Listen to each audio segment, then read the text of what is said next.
este tema de ya cerrando ya prácticamente el tema de Carlos María de Bustamante y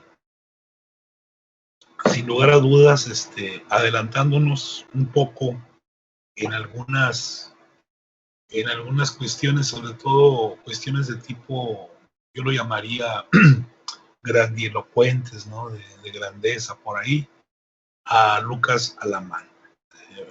Lo interesante de la lectura que estamos viendo es de que, si bien no es de las grandes lumbreras de la historia, la maestra, que quizás ya es doctora actualmente, es porque el texto está producido en un ambiente que de alguna manera se ha ganado eh, la importancia de tener a los principales productores, portadores de lo que podríamos llamar la nueva historiografía, así como en el cine, que el nuevo cine mexicano, ¿no?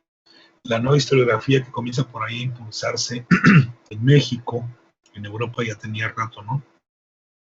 Allá por los 90, creo que en la Ibero, de alguna otra manera, en la Universidad Iberoamericana, encontró ahí un caldo de cultivo muy importante, incluso generando por ahí una revista también de cierta relevancia, no como historia mexicana, ¿verdad? De ese tamaño, pero sí una revista importante que por ahí hemos tenido la suerte de haber colaborado, a pesar de que no estábamos al tamaño ni en la óptica de los otros, de la mayoría de los que colaboran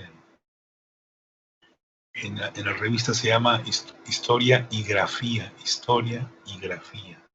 Creo que por ahí ya la subieron al ciberespacio. En cuanto tenga chance y sepa, les mando por ahí de referencia a mi trabajo, que es un trabajo muy modesto, obviamente, ¿no? Eh, entonces, ahí en esta tesis, pues están citados la mayoría de los autores que han conmovido y que le han llamado mucho la atención, sobre todo a los historiadores jóvenes, ¿no? Esta nueva historiografía, desde autores ahí de Michel de Certeau, que viene ahí citado, algún epígrafe por ahí que recuerdo haber visto en la tesis de esta compañera. Entonces, es importante el trabajo por eso, y porque establece qué posibilidades hay y eso lo comenté yo la clase pasada, ha sido muy, muy rápido y a lo mejor no con mucha galantería como don Carlos María de Bustamante en su discurso, ¿verdad? ¿Qué posibilidades tiene la nueva historiografía de analizar la obra de Carlos María de Bustamante una vez que ya, creo que por ahí hubo 3 intervenciones muy interesantes de ustedes, al darnos cuenta pues finalmente cuál es el objetivo, cuáles son los fines de la historiografía en un plano, fíjense bien, meramente sincrónico, o sea, cuál ha sido siempre el objetivo de la historiografía, si es que la historiografía siempre ha existido desde el punto de vista conceptual, desde el punto de vista analítico y sincrónico, perdóname, y diacrónico. Bueno, ¿cómo es la historiografía en los últimos 30 años? Si es la misma que prevaleció por allá en los años 70 del siglo XX, o en la época de la Revolución, o en la época del Porfiriato. Bueno, que quién sabe si por allá en el Porfiriato se planteaba la cuestión de la historiografía. Yo, la verdad, tendría mis dudas. En el caso de México, creo que la historiografía es más del siglo XX, aunque nosotros tuvimos por acá un médico que a veces, en lugar de estar recetando y atendiendo enfermos, se ponía a checar documentos, ¿verdad? Como lo fue el doctor José Deuterio González, que de hecho, cuando vamos a ver así muy rápido lo que él hizo en términos de historia, pues creo que antes de ser historiador lo pudiéramos considerar un historiógrafo, porque hizo todo un inventario de documentos, de textos, de autores, incluso publicándolos, ¿no? Entonces yo creo que ahí esta sería explicación diacrónica, ¿no?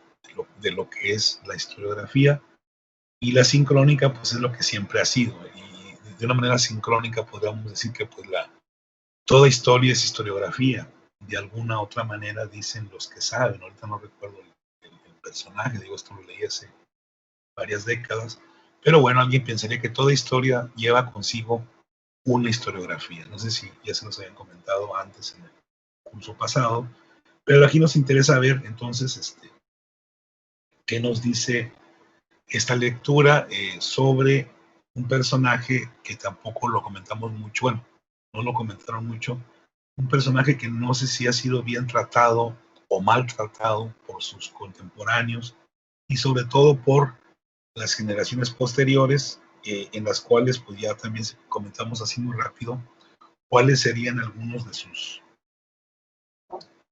de sus detractores y cuáles serían las causas de esa, vamos a llamarlo, de esa peyorización, Bueno, ya también me tocó por ahí comentar de manera muy rápida y no muy precisa, debo reconocerlo, más o menos sobre el significado el concepto de lo epistémico, la epistemología. Hablábamos del conocimiento científico, hablábamos de paradigmas. Por ahí unos compañeros nos hicieron favor de ayudarnos.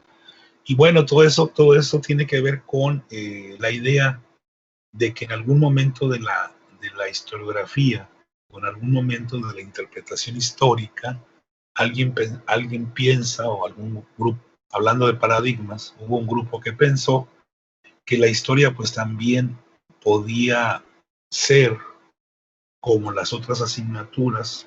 Acuérdense que en el siglo XIX el que va a explotar en términos de paradigma pues es Darwin con la evolución, y a partir de ahí surgen un montón de seguidores. Y bueno, hay gente que quiere aplicar todas las cuestiones de la evolución que están originalmente concebidas para las ciencias naturales, ¿verdad?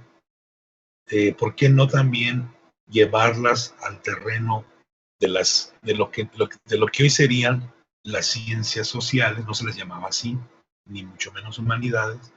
Y bueno, crear entonces que el conocimiento social pues pueda considerarse científico, dado que el conocimiento social, diría Comte, uno de los padres del positivismo allá en el 19, ha sido conducida de una manera pues casi muy atrasada, ¿no? Muy precientífica, que es a lo que ellos llaman la filosofía. Por eso se dice que el positivismo no es otra cosa que una filosofía en contra de la filosofía de su tiempo. La idea es crear una filosofía científica para una sociedad positiva, que es justamente lo que significa el positivismo en otros más o menos. Entonces, en el positivismo, en la sociedad positivista, que es la sociedad científica, que supuestamente vivimos allá por 1880 o a partir de 1880, la idea es que la historia entonces también pueda ser considerada una ciencia. Cuando yo estudié historia ya se daba por sentado que la historia era una ciencia, aunque debo serle sincero, eso nunca me preocupó tanto en el plano ya de la madurez, porque bueno, a la historia no se le resta importancia, sea ciencia o no sea ciencia.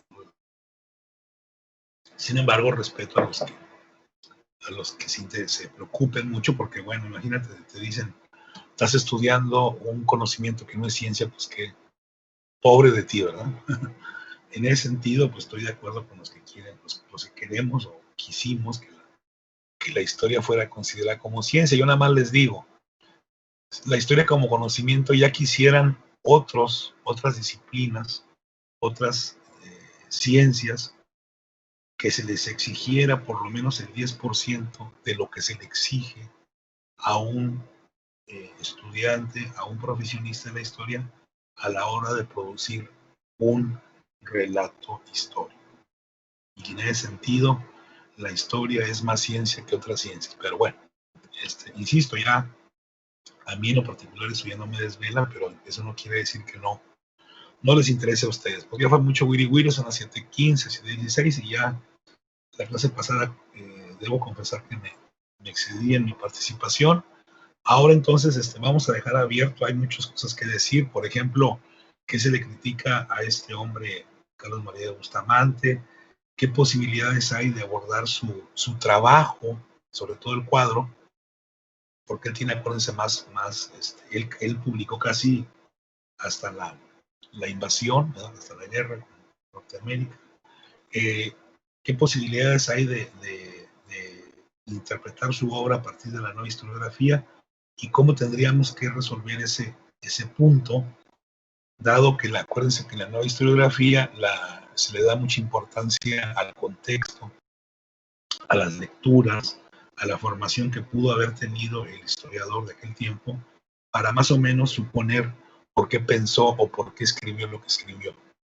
Yo ahí tengo mis asegúnes, pero ¿quién soy para ponerme a discutir estos puntos? Pero bueno, hay gente que cree que es posible. Sabiendo esto que comenté, poder encontrar ahora sí que la personalidad o el perfil y poder entender por qué el autor escribió lo que escribió. Puede ser de alguna manera válido y objetivo, creo yo.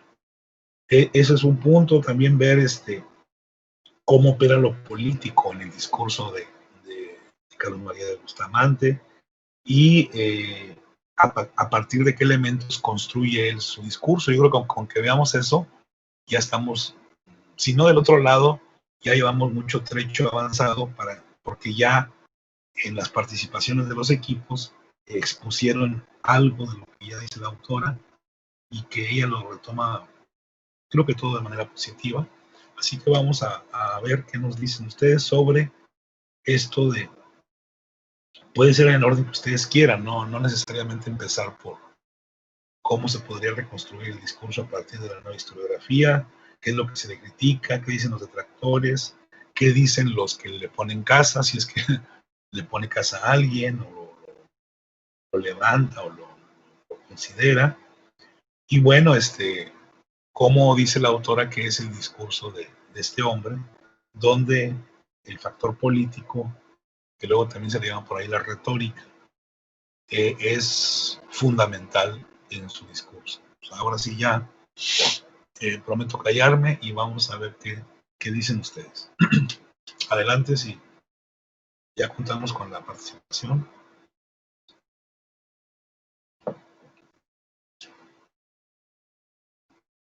Adelante, Arnaldo. Bueno, en la lectura, a partir del segundo capítulo, que es de donde nos encargó leer, Sí, la autora menciona que tiene tres objetivos principales. Esto es analizar el principal estudio historiográfico que existe sobre Carlos María de Bustamante, con la finalidad de exponer los usos que se usará en la investigación y, claro. y también las limitaciones que pretende cubrir. También, también una breve historia sobre el saber histórico a finales del siglo XVIII y a principios del XIX para explicar sus diversos usos y su función social. Y analizar sobre la importancia de la retórica en la sociedad novohispana y la producción del conocimiento histórico. Claro. Para hacer esto, toma como fuente principal el libro La fuerza de la palabra impresa. El libro La fuerza de la palabra impresa, Carlos María de Bustamante y el discurso de la modernidad. Este fue publicado en 1997 por el Fondo de Cultura Económica y la Universidad de Guadalajara. Y es el resultado de la tesis doctoral del autor Roberto Castellán Rueda. Se trata de un análisis de toda la obra publicada de Bustamante entre Que podríamos 1805 y el 27. Sí, perdón. Ese sería el puntal, ¿verdad? Para entender la obra de Bustamante. Adelante. Sí, sí, básicamente sí. Y a partir de aquí analiza algunos puntos importantes de la obra que podría valer la pena destacar. Esta obra busca analizar también en parte el impacto de las ideas políticas modernas dentro del mundo hispano. Este apartado es donde se concluye que las ideas de la Ilustración y la Revolución Francesa no llegaron en su forma original a Nueva España, sino que ahí se Eso, disolvieron y es se muy importante. mezclaron en una ¿Sí? lucha de ideas que enfrentó a la fuerza de la tradición con la desconocida fuerza de la modernidad. Es aquí donde el autor de este libro de Bustamante hace su, digamos, su principal dicotomía, que es entre tradición y modernidad en la Nueva España. Ujú. El autor utiliza este texto en concreto, pues da seguimiento a las ideas políticas en la literatura de Bustamante a través de un método que tiene algo de historia política, de historia intelectual y de historiografía, a partir de una dicotomía clave, tradición y modernidad. Al conjuntar diversos métodos para estudiar las ideas políticas, el autor logra uno de sus más grandes aciertos, pues deja atrás la creencia de que las ideas deben analizarse de manera generalizada. La verdad, estoy bastante de acuerdo con esa idea porque es como que, o sea, el enfoque del texto no va únicamente hacia verlo por encima o quedarse únicamente en un tema, sino analizarlo desde varios enfoques, analizar las ideas Sí, políticas desde varios enfoques, lo cual ayuda a que se entiendan bastante, de forma bastante más completa. Aún y ahí así, fíjese que uno que señaló, pues, discúlpeme, Arnoldo, así sí, sí, sí. rapidito, está muy padre todo. El problema es cuando podemos discutir si don Carlos está en la modernidad o en la premodernidad, y ahí es donde ya medio se nos hace bolas el engrudo, ¿eh? Sí. Adelante. No, sí, la verdad es bastante complicado el determinar eso y bueno, como yo suelo decir, probablemente sea otra parte de las extrañas contradicciones que poblan nuestra historia. Pero Pero se bueno, fija, es bronca de nosotros, ¿eh? No, no, ujú, no de don Carlos, digo, pues él ya se murió, ya sí, hizo lo que tenía que hacer. sí, no, él hizo lo que pues habrá tenido planeado hacer en su época, lo que salió pues bueno, fue lo que fue lo curioso, para él habrá sido quizá lo mejor o lo mejor que pudo hacer, pero pues bueno, en fin. No Y no se obstante, nos olvide, los que están tomando nota por ahí, este es el primer gran relato, o sea, con perdón del paisano, ¿verdad? Este es el primer gran relato con los errores que tenga, con lo que pudiéramos decir, pero no se nos olvide, y esto es para fines de nuestra formación como historiadores, es el primer gran relato de la Revolución de Independencia, o sea, eso ya es una palomita para don Carlos, ¿no? Adelante. sí. Lo siguiente que menciona del libro, de esta obra en particular, es que si bien está bueno el análisis de darlo desde varios puntos de vista, no obstante, esta combinación de metodologías deja pendiente la posibilidad de analizar el discurso histórico como el objeto de estudio en sí, y no solo como una ventana para observar la creación o transformación de las ideas modernas. Es decir, se va a enfocar este análisis de la obra de Bustamante más en las ideas modernas y las ideas de las tradiciones y el contraste entre estas que en el texto en sí de Bustamante. De manera en que si bien el análisis es de este, el texto termina como que siendo dejado un poco de lado. Es correcto, sí, pero eso es un poco lo que está la moda en los últimos 30 años, más o menos, en la academia, ¿no? Insisto, la Ibero tiene ahí mucho peso en ese ambiente, ¿no? Por ahí, Cermeño y todos los autores que vienen ahí citados, que son realmente los puntales en este enfoque de la historiografía. Digo, hay gente todavía más tradicional, pero muy bien. Entonces, muy bien, esa sería un poco la metodología, ¿no? Arnoldo, que la autora más o menos pretende resolver en sus ciento y pico páginas, más de 150 cuartillas. Sí, es lo que le Es iba un, sí, lo que le iba a decir es este texto es un muy buen ejemplo de aquella bonita tradición histórica de no solamente hacer textos muy largos, sino también títulos muy largos. pues ahí sí no, ahí sí se la debo, ¿eh? Porque no sé, no, miren, uno como ser humano siempre hace lo contrario de lo que le dicen, ¿verdad? Yo por ahí les he comentado que seamos cautelosos. A lo mejor la tesis puede ser que sea válido, pero ya, no, ya a la hora de vender un libro, de producir un libro, pues tenemos que ser muy cuidadosos, ¿no? Sí, de hecho, esto se nota mucho que es una tesis. Por ejemplo, estaba viendo incluso el propio formato. No es tan distinto de los formatos que uno podría usar en un trabajo común. Hasta Ah, está en Times 12 con interlineado probablemente 1.5. No lo alcanza a ver bien, pero o sea, no es un formato tan distinto de lo que uno podría hacer cotidianamente de una investigación, digamos, más pequeña, como un PIA o algo así.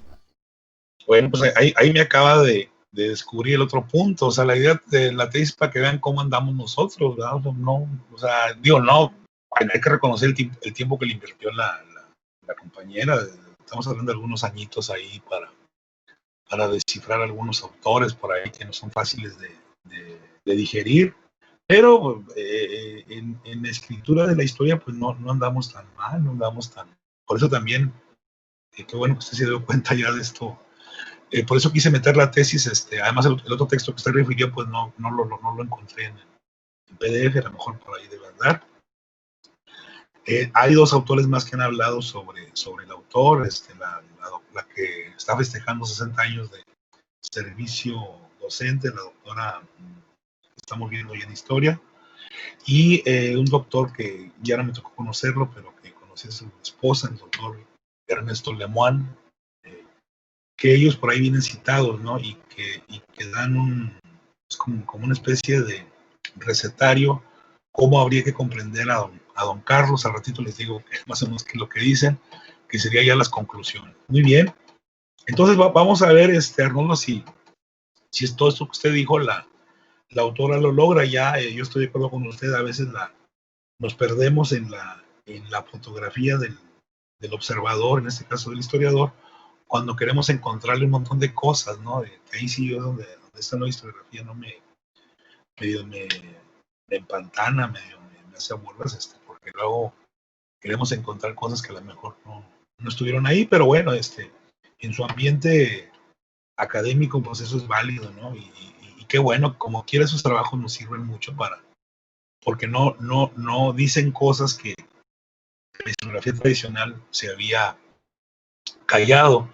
Aunque a mí me llama la atención también que la autora no hace mucho énfasis en la forma como se difundió el trabajo. Parecería que ella da a entender como que el libro como que se vendió como libro, que luego nos hace la idea de como que el libro no fue muy leído y quién sabe, porque acuérdense que esto se hizo por entregas en periódicos y a lo mejor lo leyó más gente de la que ya está suponiendo, pero bueno, eso ya es crítica. A mí es muy bonito criticar a espaldas de los autores, ¿no? No sé, algo más, Arnoldo, por ahí. No, creo que es todo lo que tenía de momento para comentar. Muy bien, pues eso está muy bien para empezar. Vamos a ver, entonces, no sé, alguien quiera comentar otra cosa o que nos amplíe más el horizonte sobre esta posibilidad de entender la obra de este hombre que no acabamos de aplaudirlo, don Carlos María de Bustamante, que es más lo malo que se cuenta de él que lo bueno, y creo que quién sabe si le asista la razón a sus detractores. Los historiadores serios ya o contemporáneos lo han considerado, ¿eh? Pero en su momento pues sí le llovió al pobre hombre, ¿no?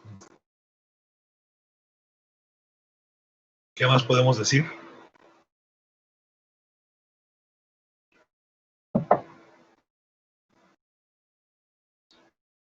Falta ver lo de su método, si es que lo tuvo.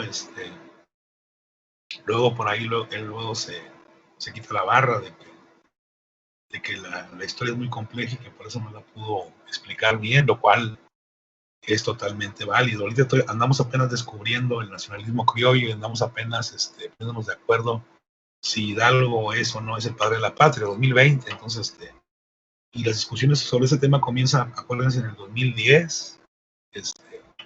Y ya hoy pues tenemos una historia más, pues un poquito más crítica, más de mayor difusión, pero todavía andamos por ahí que si Turbide sí, Turbide no. Entonces, ¿por qué le queremos que este señor nos resuelva todo en su tiempo? Yo creo que ahí como historiadores tenemos que ser un poco conscientes. Entonces, ¿qué más se podrá decir de don Carlos? O ya con lo que dijo Arnoldo está bien y ahí hay que comentar más cosas por ahí.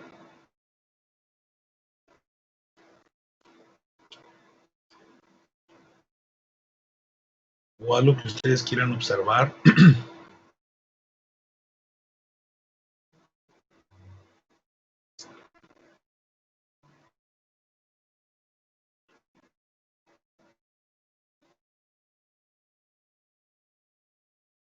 Ya se dijo que... Tal vez la Adelante, Ricardo.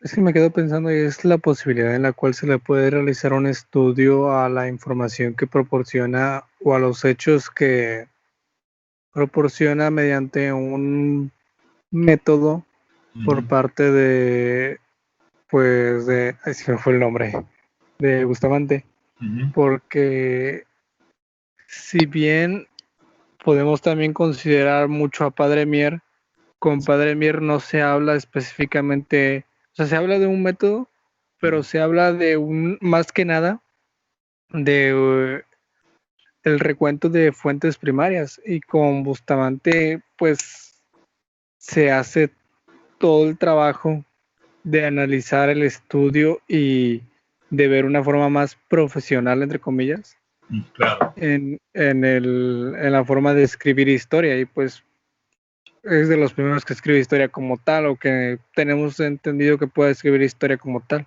Y acuérdense que él era el que le mandaba los periódicos al padre Mier, ¿verdad? Eran patachos, pero el primer gran relato no es el de padre Mier, el padre Mier es el primer relato sobre la independencia, y acá este es el primer gran relato, y yo creo que eso debió de haber causado, no digo que envidias, pero sí debió haber causado una serie de hilaridades, vamos a llamarlo así, en los colegas, en los historiadores de su tiempo, en los críticos, porque recuerden que por eso es importante la biografía, y ya lo hemos visto en la clase de historia, son personas que están no solamente en la política, sino gente que está también en el periodismo. Entonces eso los hace ser portadores no de una metodología, sino de una capacidad de comunicación que da la pluma, en este caso era la pluma, ¿verdad? Estar escribiendo a diario, comunicándose a diario, y eso creo que sirvió para que el trabajo de este señor pues tuviera eso que no quiero comentarlo todavía, ese carácter que el autor lo señala ya en el método. ¿Sí? ¿Algo más, Ricardo?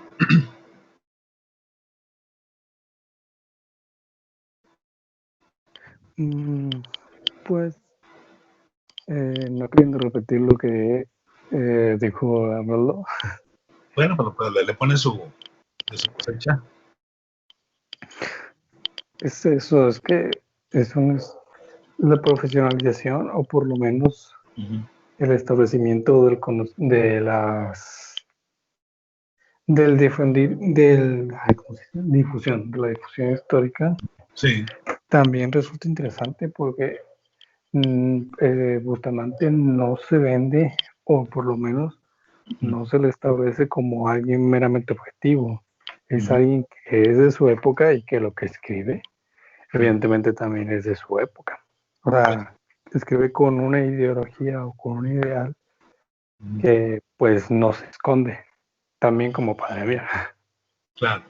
Y que incluso él mismo por ahí luego lo reconoce, ¿no? Decir, bueno, es que yo estoy escribiendo porque quiero levantar la mecha, ¿no? Quiero encauzar estos ideales, porque acuérdense que ellos están en el ambiente de la ilustración tardía, y con todos los primeros chispazos del liberalismo que ya se ha apoderado de lo que va a ser Norteamérica, Inglaterra. Entonces, son pensadores que además él domina el francés, entonces seguramente pues, leyó en su tinta a los clásicos, entonces no es una persona ingenua, ¿verdad? Llega ahí, sin embargo, los historiadores son muy dados a pensar que le faltaban más luces, ¿no? Más ilustración, lo cual puede ser cierto. El que se lleva todas las cámaras es Lucas Alamán, por eso les decía que es importante esta lectura, porque ya nos está acercando. Cuando lleguemos con Alamán vamos a ir muy prejuiciados de que es el más fregón de todos y que es el papá de los pollitos y que es el non plus ultra. Yo creo que vamos a llegar con esa idea que es el autor que sigue, Lucas Alamán. ¿Algo más, Ricardo? Bueno, no mucho, la verdad. Siento simplemente eso de que Bustamante es, bueno, a mi consideración, y a lo que también la autora, los autores en sí, y lo que he leído, pues sí demuestra ser el primer historiador, o por lo menos la primera persona que abarca los hechos históricos como un actor, no diría social, pero sí alguien que quiere crear ese cambio. Sí. Más allá de ser alguien que relata o que escribe, sí se debe pensar en él como un personaje de la historia y no como alguien que está fuera de ella. ¿Qué vimos ayer? No sé si usted asistió usted a la clase de historia, ¿no? Estábamos viendo la constitución del 14, ¿no? 1914, y pues quién era la fuente y quién participó en los trabajos, y más de hecho, quién es parte medular de la constitución de 1814, además de Morelos, pues es él, el doctor Costos. Entonces, importante esto que menciona usted, pero esta sería la variable en todos los autores, empezando por Fraser, por el padre Mier, todos ellos son parte de lo que está narrando, pero acá como que se nota más, obviamente, pero recuerden que en el caso de Bustamante no solamente es parte de la historia, sino fuente de la historia. Entonces, eso le da más, no diré que virtudes, pero tendríamos que verlo también como él es fuente también, es fuente primaria de lo que está viviendo, de lo que está narrando. Entonces, creo que tendríamos que ser más cautelosos, más considerados a la hora de subirnos al carro de la detracción. Es muy fácil destruirla. Muy bien, pues falta hablar un poquito del método del señor y cómo opera lo político o la retórica en su trabajo, para ya más o menos decir que estamos acabando ya con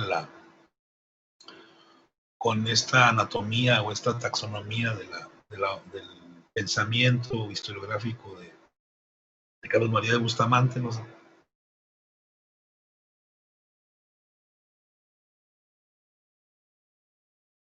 Si está en la premodernidad, entonces, ¿cómo le hace el señor? ¿Qué utiliza? A lo mejor va a ser como Alonso de León, que utiliza la Biblia para explicar la sinergia histórica, para valorar la actitud de los llamados chichimecas, ¿no? Acá no sé si sea el mismo caso o no. Si no han leído, lean ese punto, o sea, cómo se las gasta el autor. Si va a usar el Quijote también como herramienta, o los relatos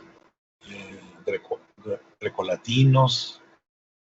Eso tenemos que por lo menos estar conscientes de ello, ¿sí? Si no va a ser muy, muy pobre la visión que tengamos de la historiografía de este señor.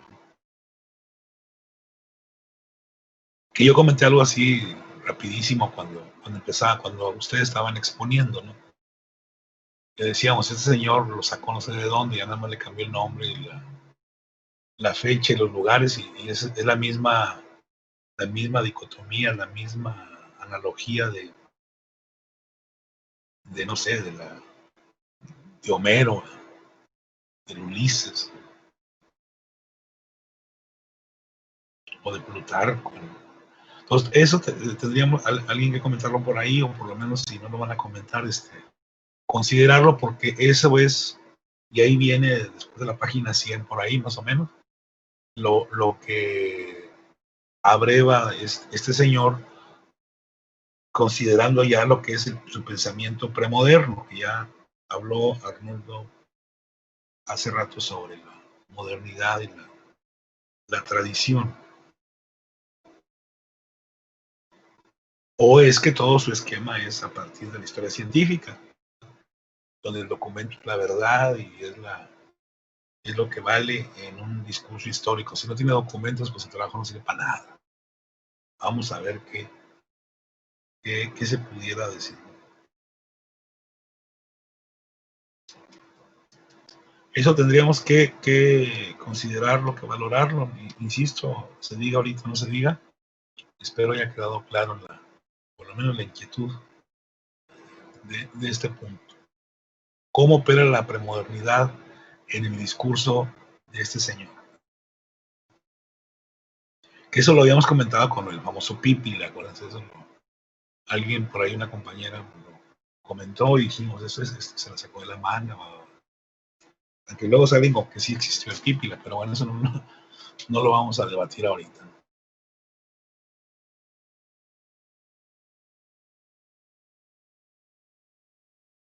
¿Qué se dice, compañeros, compañeras?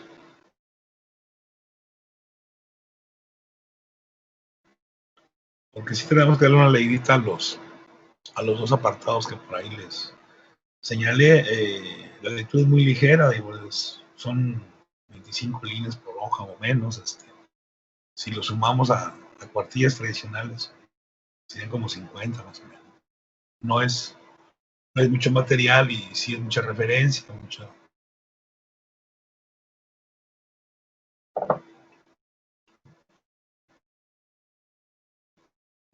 A ver qué decimos.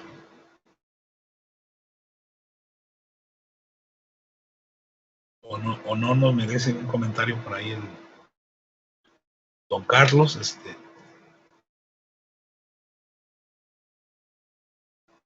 Por ahí, por la página más o menos 70, por ahí se habla del antiguo régimen.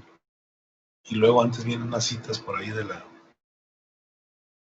los historiadores contemporáneos. Es un pie de página donde se sugiere que pues realmente el ideal historiográfico sería que leyéramos a Carlos María de Bustamante a partir de lo que critica Lucas Alamán, y entonces sí ya tendríamos resuelto todos los errores que cometió este señor, lo cual me parece que, si no aberrante, pues sí un poco fuera de toda lógica, ¿no? O sea, los autores hay que leerlos como vienen y no usando otros autores complementarios, porque si no, pues se pierde la esencia de su trabajo. Entonces, todo eso tendríamos que considerarlo. Insisto, cómo operan los elementos premodernos en el discurso de Carlos María de Bustamante, y luego qué posibilidades dice la autora que puede haber para entender con los ojos de la modernidad o con los ojos de la nueva historiografía, que es una historia científica sustentada en la verdad, en la objetividad, incluso en algo que a mí me causa todavía me conmueve mucho, la famosa imparcialidad. Bueno, yo eso tampoco me quita mucho el sueño, pero bueno, hay gente que sí cree que si es parcial no es científica, lo cual podría debatirlo ya en un congreso, en donde estemos presentes frente a frente. Eh, pero bueno, entonces ahí tendríamos que ver todos estos puntos. Y finalmente, que les quede claro cómo explicar el papel que juega la retórica en el discurso del cuadro histórico. Son tres cosas que ya les he repetido dos veces, que sí quisiera que les quedara claro, si no a lo mejor ahorita, sí, que lo lean para que puedan más adelante pues poder resolver este tipo de preguntas. El papel que juega la retórica en el discurso de Carlos María de Bustamante. La retórica no es otra cosa que la persuasión hacia el lector para que él se cautive, se conmueva, se motive y se envuelva pues en este mar de propuestas que son propuestas de cambio y de crítica al antiguo régimen. Ya estoy diciéndoles la respuesta y la idea es que ustedes pues también lean, ¿no? Bueno, no sé qué más podamos a avanzar.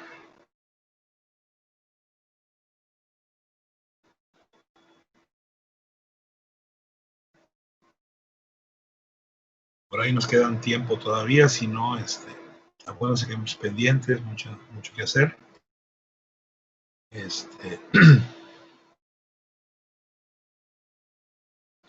que vamos a esperar por ahí un par de minutos y si no, quiere decir que pues no hay mucho interés en que sigamos con este foro, y ahí le podríamos detener.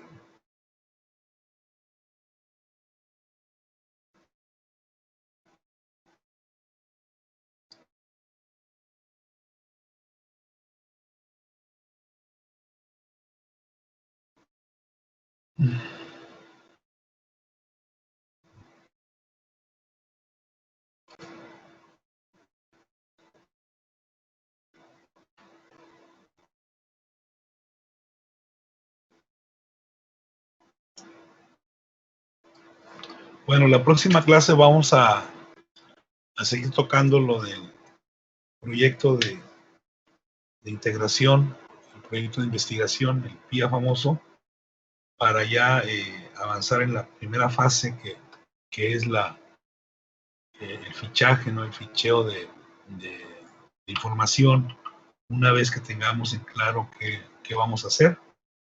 Y vemos también o repartimos qué lecturas vamos a ver de Lucas Alamán, y con eso ya cerramos el ciclo de los historiadores decimonónicos, dejando un poco pendiente a José María Luis Mora, que eso vamos a comentar algo de él ahora que veamos el liberalismo en la clase de México. Entonces ahí si no hay más puntos, creo que ahí le cortaría. Bueno, Elías, adelante. Perdón, profesor, estaba batallando para activar mi micrófono. Sí, adelante. Bueno, no sé si te doy oportunidad de comentar algo rápido referente a la lectura. Pues nos quedan minutos, lo que pasa es que pues ya no hay mucha voluntad social, entonces, ¿qué hacer? Adelante. Sí, nada más me llamó la atención de parte del análisis de la autora sobre el cuadro histórico, la cuestión de la búsqueda de la delimitación de sus epístolas, ¿no? Sí. Lo cual es parte fundamental, ¿no? Es la epistemología.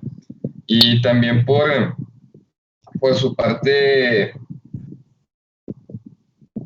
creo que es parte de entender un texto histórico, el a quién va dirigido, el cuándo, el por qué, porque es parte del contexto que abarca, y entender un texto en su contexto es elemental. Ahora bien, en el caso del cuadro histórico, siendo un texto que pues ahí platicábamos, de cierta manera delimitado como insurgente, por así decirlo, también, no sé si lo he comentado mucho, pero sería como un texto de historia mexicana. Vaya, sería como, si lo consideramos, sería como que de los primeros textos de historia mexicana, o ya como nación, no como de historia de la Nueva España, ni tampoco como una historia inclinada por ni historia insurgente, ni historia realista, ¿no? Sino es una historia ya mexicana, en tiempos de la formación de esta nueva nación, en tiempos de la formación de la nueva república. Sí, le toca vivir todo eso, ¿no? Así es, y ese es el proceso de la legitimidad del Estado-Nación, ¿no? O sea, ¿cuál es el Estado-Nación que estamos creando? ¿Cómo se creó ese Estado-Nación? ¿Y cómo servirían los textos de Bustamante para formar esa identidad también de los héroes de la patria, de los villanos de la patria también, en el sentido que van dirigidos a esa epístola, claro, a personas específicas, pero también a todo un pueblo mexicano, ¿no? Sí. Que acaba de salir. Que ahí, recuerden que él le toca estar, él todavía escribe hasta sobre lo de la invasión, pero bueno, en el cuadro pues abarca todo lo que es justamente la independencia y parte de la consumación, ¿no? Exactamente. Que es lo que vamos a celebrar, entre comillas, el próximo año, ¿no? El bicentenario. Seguramente va a estar, no sé, como, la verdad no me atrevería a vaticinar la Córdoba, pero bueno, más Igual, incógnito. igual que nuestros vecinos, los vecinos del norte. Sí, sí. Muy bien, algo más, Elías. Entonces está interesante esto. Sobre lo del contenido, no sé qué más se pueda decir.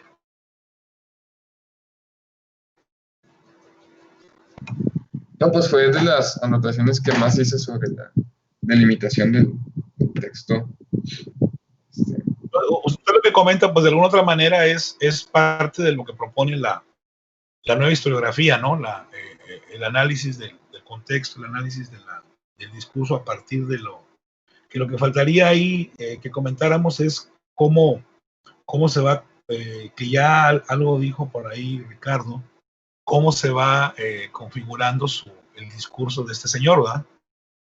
Que insisto, habría que considerar todos los textos grecolatinos por ahí, que desde, no sé, Cicerón, Plutarco, Tucídides, un montón de historiadores que por ahí se acostumbraba a leer en Herodoto, ¿no? Y hasta incluso autores más antiguos, incluyendo la misma Biblia. Entonces creo que eso es bueno que le den un repaso, porque eso podría estar también involucrado en el discurso de este señor, ¿no? Y que está clarísimo en los textos anteriores a él, sobre todo en la época virreinal, ¿no? Los jesuitas por ahí pues tienen este tipo de, vamos a llamarlo método, ¿no? de abordar la historia. ¿Algo más por ahí, Elías? Sería todo. Sí, sería todo. Y bueno, pues nada más también me llama la atención el hecho de que plantea el autor sobre los escritos, bueno, lo que se ve manifestado en los escritos de Bustamante, entre la diferencia del México independiente y el México novohispano, que realmente nos hace pensar, ¿no? O sea, de los problemas sociales que existían en el México novohispano, ¿cuántos se resolvieron en el México independiente, ¿no? Digo, como la segregación racial, todo eso, cuánto realmente se atendió en esa transición, entre comillas, a la modernidad. No, oye, y si ya se resolvieron, ¿no? Diríamos en el 21. Ándale. Exactamente. Problema si no de segregación, sí un problema de racismo, maltrato y asignaturas pendientes con un montón de grupos sociales. Yo creo que es una carga pesada que la historia va a tener que resolverlo, porque hace en los años 30, 50, se iban a resolver la pobreza y un montón de cosas, ¿no? Desde el final de Lázaro Cárdenas hasta Miguel Alemán por ahí. Y creo que ahora hay más pobres que antes, no solamente porcentualmente, sino cuantitativamente. Entonces, digo, por subirme a lo que usted dijo, ¿no?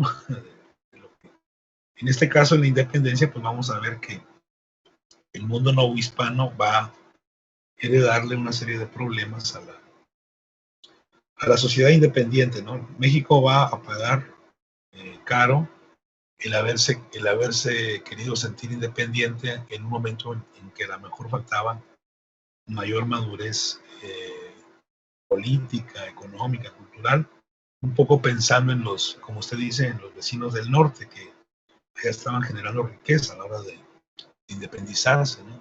Con todo y el discurso tan barato por ahí que nos hablan de que estaban pobres y que los impuestos, realmente ahí es dirían los marxistas, una típica revolución burguesa que yo no me atrevería a aplicarlo a lo que pasa en 1808, 1821, pero bueno, ahí habría más elementos para análisis. Muy bien, Elías, gracias. Pues nos quedamos con lo que comentaron Arnoldo, José Ricardo, Elías Jared, y nos vemos la próxima clase entonces. Esperamos tener mayor vigor por ahí y vamos a, insisto, para que lo platiquen, igualmente Elías, para que lo platiquen lo del PIA famoso. Esta va a ser la última sesión que le vamos a dedicar al PIA, para luego ya hacer reuniones por equipo fuera de clase. Pues pásenla bien, nos vemos en la próxima sesión de Historia de México Moderno. Gracias, profesor. Buen día. Adiós. Cuídense. Adiós, maestro.